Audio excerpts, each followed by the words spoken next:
Hi అండి అందరికీ. ఇవాళ వచ్చేసి కీర్ చూపిస్తానండి. సాబ్దానా సేమియా కీర్ అనమాట. సాబ్దానా ఒక కప్పు తీసుకున్నాను, సగం కప్పు సేమియా తీసుకున్నాను చిన్న కప్పుతో, చక్కెర చిన్న కప్పు చక్కెర తీసుకోవాలి, అంటే ఒక 3-4 స్పూన్ల చక్కెర, బెల్లము ఒక గడ్డ తీసుకోవాలి, అంటే 1/2 కిలో, బాదాము కాజు, 1/2 లీటర్ పాలు, నెయ్యి.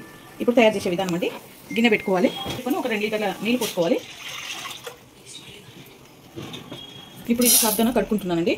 2 సార్లు కడుక్కొని ఈ కాగే వాటర్లో వేసేసుకోవాలి. ఈ వాటర్ మసలాలండి. ఇక్కడ సాబ్దానా కడిగి నానబెట్టుకున్నాను ఇలా. ఇప్పుడు వాటర్ కాగాలి. ఓకేనండి, ఇప్పుడు వాటర్ మసులుతున్నాయి. ఈ సాబ్దానా అంతా వేసేస్తాను దీంట్లో.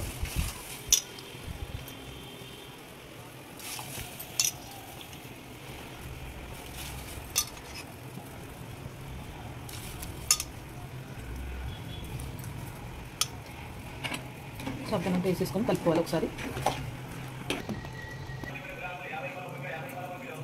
కొంచెం నెయ్యి వేసుకొని దీంట్లో సేమియా వేయించుకోవాలండి. 1 స్పూన్ నెయ్యి వేసుకొని సేమియా వేయించుకోవాలి.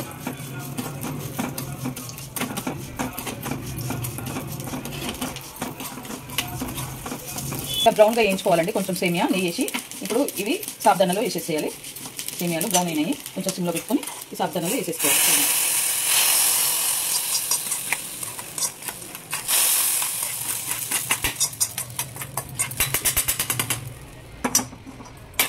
వేసేసుకొని ఇది కలిపి వేసుకోవాలి. కొంచెం అదే కడాయిలో కొంచెం నెయ్యి వేసుకోవాలి, అంటే ఒక 3 స్పూన్ల నెయ్యి వేసుకోవాలి. 3-4 ఇష్టం, నెయ్యి తినేదాన్ని బట్టి వేసుకోవాలి. మేము నెయ్యి బాగానే తింటాము, సో అందుకని నేను నెయ్యి బాగానే వేస్తున్నాను.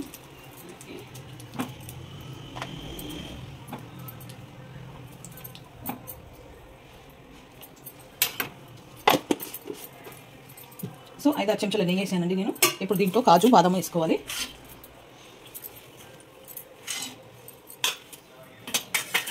వేసి వేయించుకోవాలి. ఇవి ఉంటుంది కదండి. ఇప్పుడు దీంట్లో బెల్లం వేసుకోవాలి. ఓకేనండి, ఇది ఉడికిపోయింది. ఇప్పుడు దీంట్లో బెల్లం వేసేసుకుంటున్నాను.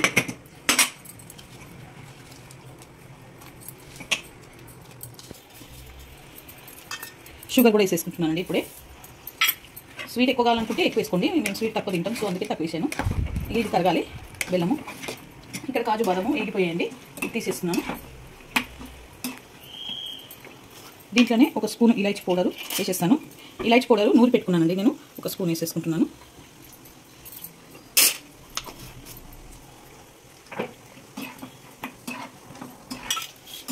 ఓకేనండి, ఈ కాజు బాదం ఇలా కొంచెం వేగితే చాలండి, ఎక్కువ అవసరం లేదు, ఎందుకంటే నెయ్యిలో ఆల్రెడీ వేగిపోతుంది. మళ్ళీ నేను బంద్ చేసుకుంటున్నాను.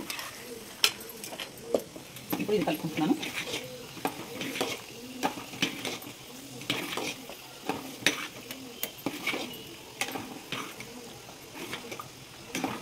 ఈ బెల్లం మొత్తం కరిగాక పాలు పోసుకోవాలండి.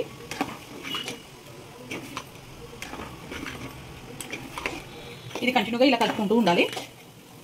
ఇవి కాచి చల్లార్చిన పాలండి, సో ఇవి పోసుకోవాలి. ఇప్పుడు ఇవి నేను పోసేసుకుంటున్నాను. బెల్లం తరిగింది కదా కొంచెం ఉంది.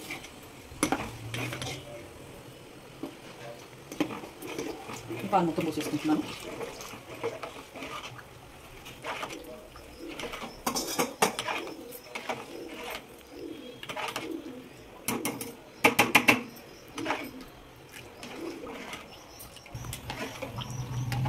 ఓకే అండి, బాగా కలుపుకోవాలి ఇలా, ఎందుకంటే లేకుంటే పాలు పగిలిపోతాయి. సో అందుకనే బెల్లం వేసాం కదా, పాలు పోయాగానే కొంచెం కలుపుకోవాలి బాగా.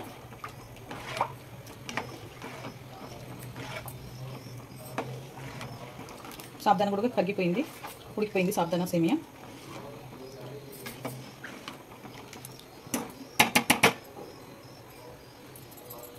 దీంట్లో ఇప్పుడు ఈ నెయ్యితో పాటు ఈ కాజు బాదం కూడా వేసేసేయాలి.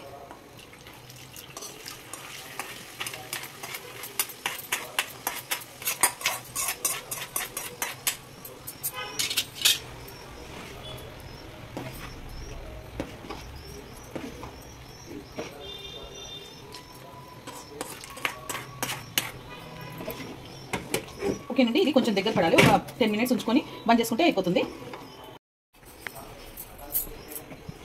ఓకేనండి, సాబ్దానా కీర్ రెడీ అయిపోయింది. ఈ వీడియో కనుక నచ్చితే లైక్ చేయండి, షేర్ చేయండి, కామెంట్ చేయండి, సబ్స్క్రైబ్ చేయండి. చాలా బాగుంటుంది, మీరు కూడా ట్రై చేయండి. వాళ్ళ ఇంటికి చుట్టాలు వచ్చినప్పుడే కానీ ఇట్లా పండగలప్పుడు కానీ చాలా బాగుంటుంది, మీరు కూడా ట్రై చేయండి.